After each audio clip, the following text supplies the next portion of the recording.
السلام عليكم ورمضان مبارك سعيد ان شاء الله يدخل عليكم بالصحه وبالسلامه وباش ما كنتمناو يا ربي. كنعتذر على هذا الغياب اللي كان يعني مده طويله، كان ظروف صحيه.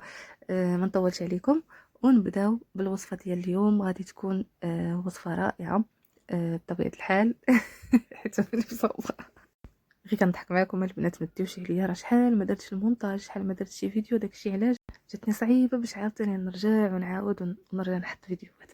المهم نبداو ان شاء الله بوصفه ديال اليوم. غتكون عباره على تاكوس او شاورما، هي شبيهه لوصفه الانشيلادا المكسيكيه. غادي نبداو الوصفه بالمقادير وبطريقه التحضير في نفس الوقت، وغادي نخلي لكم المقادير كلها مكتوبه لتحت في صندوق الوصف. عندي هنا بصله تكون كبيره او جوج بصلات هكا موين، كنقطعهم على هذا الشكل هذا. وعندي الفلفله بالالوان، عندي فلفله خضراء وفلفله حمراء وفلفله صفراء، كلهم كنقطعهم هكا على هذا الشكل هذا، هكا يكونوا رقيقين ويكونوا طوال. بالنسبه للبصله حتى هي قطعناها رقيقه، قطعناها جنيبحات رقاق. وبالنسبه للفلفله البنات، الا توفر عندكم غير لون واحد ديال الفلفله ماشي مشكل، غير هنا الالوان تيضيفوا واحد الجماليه زوينه على هاد الوصفه هذه. انا عندي صدر ديال الدجاج، عندي تقريبا صدر ونص ديال الدجاج اللي استعملت في هذه الوصفه هذه. كنقطعهم على هذا الشكل هذا كتشوفوا معايا، كنقطعوهم هكا رقاق. هنا بالنسبه لهاد صدر الدجاج البنات، من الاحسن تقطعوه بحال هكا في الليل تقريبا، وديروا له العطريه ديالو وتخليوه يبات حتى للغدا عاد باش تخدموا به. انا ما كانش عندي الوقت فخدمت به يعني في نفس النهار.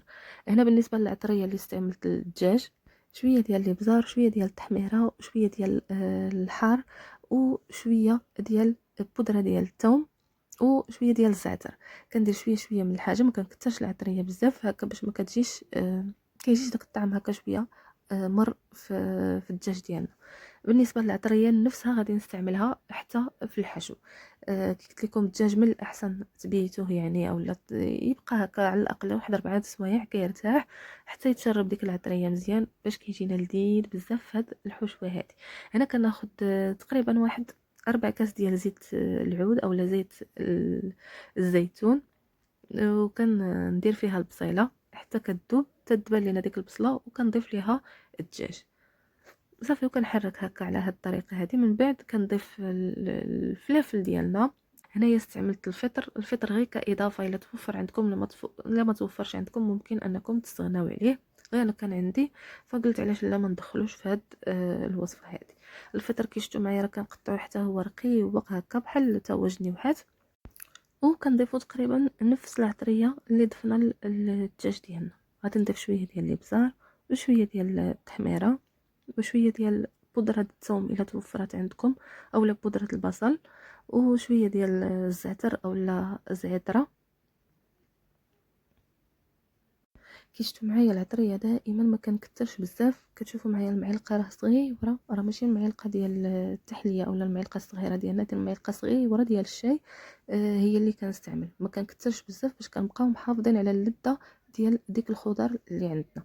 هنايا ضفت شويه ديال الخرقوم، وغادي نضيف شويه ديال الملحه صافي. وغنخليو الحشوه ديالنا تشحر على نار مهيله، كنخليوها حتى كتشرب داك الماء اللي كيهبط من الفلفله ومن الدجاج، وما كتبقى فيها حتى نقطه. ضروري انكم تخليوها حتى ما تبقى تبان فيها حتى نقطه. هنايا ضفت شويه ديال الحار اولا السودانيه، غير هكا باش تعطي ديك اللسعه ديال هكا الحروره. صافي كيشتو معايا راه جميع الخضر كتهبط، اولا حتى الدجاج كيهبط هكا داك الماء ديالو. فاش كتبدا تشرب لينا الحشوه كنضيف هكا شويه ديال المدنوس. هنايا في الطاكوس ديالنا اولا في الشاورما ديالنا غنحتاجو الفريت اولا بطاطا، يا اما تقليوها اولا ديروها في هاد الاله هذه. هاد الاله الصراحه كتقتصد الوقت، وفي نفس الوقت كتجيكم هكا بطاطا اولا اي حاجه بغيتو تقليوها كتكون صحيه، اولا ديروها في الفران. في الفران كدهنوها غير هكا بمعلقه ديال الزيت، وكتخشيوها في الفران حتى كتقرمش لكم صافي. هنايا الحشوه ديالك كتشوفوا معايا ها هي وجدات. تنحاولوا نخليوها حتى كتشرب كاع داك الماء اللي فيها. شوفوا معايا كي كتجي، خاص الحشوه ديالنا تكون ناشفه هكا باش ما تبزقش لينا الخبز ديال الطورطيله اللي غنستعملوا فيها. هنايا بالنسبه للصوص غادي نحضروا هاد الصوص هذه هكا سريعه. معلقه صغيره ديال المايونيز، معلقه صغيره ديال الكيتشوب، ومعلقه صغيره ديال الخردل اللي هو المطارد. هنايا عندي شويه ديال الجبن مبشور والفريت ديالنا، وعندي شويه ديال الصلصه اللي كنحضر معكم، اللي كنت حضرت معكم، هي اللي كتكون عندي ديما واجده، كنستعملها هكا في الوصفات.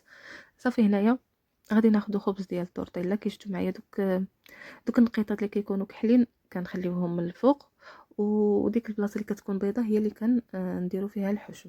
هنايا خديت شويه ديال لاصوص طوماط، درتها في المول اللي غادي ندخلو الفران هكا باش هذاك الخبز ديال التورتيلا كيشد ليا في المول ديالي، ما كيبقاش يلعب ليا في المول. صافي هنايا كناخذ شويه من الحشوه، كيشتو معايا كناخذ كميه معقوله يعني ديال الحشوه. كي لاحظتوا معايا الحشوه ما كنديروا فيها لا معجنات ولا حتى شي حاجه، فقط كنضيفوا البطاطا بالنسبه للناس اللي كيبغيوها، واللي ما كيبغيوهاش يمكن لكم تستغناو عليها. هنا بالنسبه لهاد الصلصه هذه يمكن لكم تدهنوا خبز التورتيلا كامل بها، اولا هكا توزعوها غير من الفوق. هو من الاحسن انكم تدهنوا الخبز التورتيلا بها، كتجي لذيذه اكثر. طريقه سهله البنات كيشتو معايا، وتنظن انها واضحه في الفيديو. هنايا بالنسبه لهذيك الصلصه اللي حضرنا ديال المايونيز والكيتشاب، بالنسبه للناس اللي ما كيبغيوش يعني يستعملوا هاد المكونات هادو، اولا كيبغيو مكونات صحيه، فيمكن لكم تعوضوها بهذيك الصلصه ديال الطماطم. هذيك الصلصه ديال الطماطم دهنوا بها الخبز ديال التورتيلا ديالكم صافي، ويعني تكملوا الوصفه تكملوا الوصفه بطريقه عاديه يعني. وكنضيفوا شويه ديال الجبن. هنا بالنسبه لهاد الصلصه هذه كان عليا نخففها شويه بزيت العود اولا زيت الزيتون، اولا بشويه ديال الخل اولا شويه ديال الماء، باش هكا يعني يسهل عليا انني نوزعها فوق من الحشوه. المهم هذه غير فكره نعطيها لكم باش يعني ما تجيكمش حتى نتوما هكا صعيبه باش انكم توزعوها فوق من الحشوه ديالكم. صافي كنكمل هكا بهذه الطريقه هذه. صراحه الوصفه زوينه، كتجي لذيذه، وهكايا يعني كتغيير في رمضان الانسان كيبغي ضروري هكا يبدل. وكي قلت لكم يمكن لكم يعني تستعملوا مكونات اللي يكونوا صحيين بالنسبه للناس اللي ما كيبغيوش يعني يستعملوا المايونيز والكيتشاب اولا حتى البطاطا مقليه. راه عطيتكم يعني البديل، ان البطاطا مقليه ممكن انكم ديروها غير في الفران، وكتخليوها هي كتاخذ شويه د الوقت باش انها يعني توجد. كديروها في الفران وكتخليوها حتى كتبدا تحمر وكتقرمل، راه كتجي بحال مقليه تماما. وهنا من بعد ما كملت الرولات ديالي ديال الشاورما، كنضيف لهم هكا شويه ديال الصلصه من الفوق هكا، وكنوزعها بواحد الفرشات هكا، كتعطينا واحد اللون زويون، والطعم ما كيجيش باين بزاف ديال الصلصه ديالنا. يمكن لكم الصلصه ديالكم تضيفوا لها شويه ديال الزعتر، انا راه ضفت لها شويه ديال الزعتر. وبالنسبه لزيت البلديه راه كتكون فيها ديجا. البنات اللي شافوا الوصفه من قبل ديال صلصه الطماطم راه يكونوا عارفين المكونات ديالها. غادي نخلي لكم الرابط ديال الوصفه تحت من المكونات لتحت في صندوق الوصف.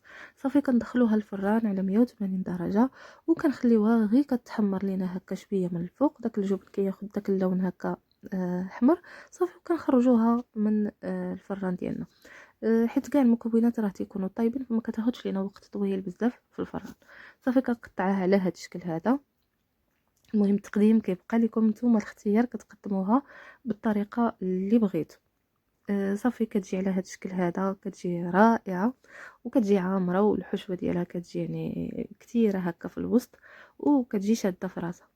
هانتوما كتشوفوا معايا الشكل ديالها من الداخل كيفاش كتجي روعه ولذيذه. ان شاء الله تعجبكم وتجربوا الوصفه، وما تنساونيش بالدعم ديالكم بلي لايك ديالكم وبالبارطاج. وشكرا لكم بزاف بزاف، ونخليكم في امان الله. الفيديو جديد ان شاء الله. بسلامه.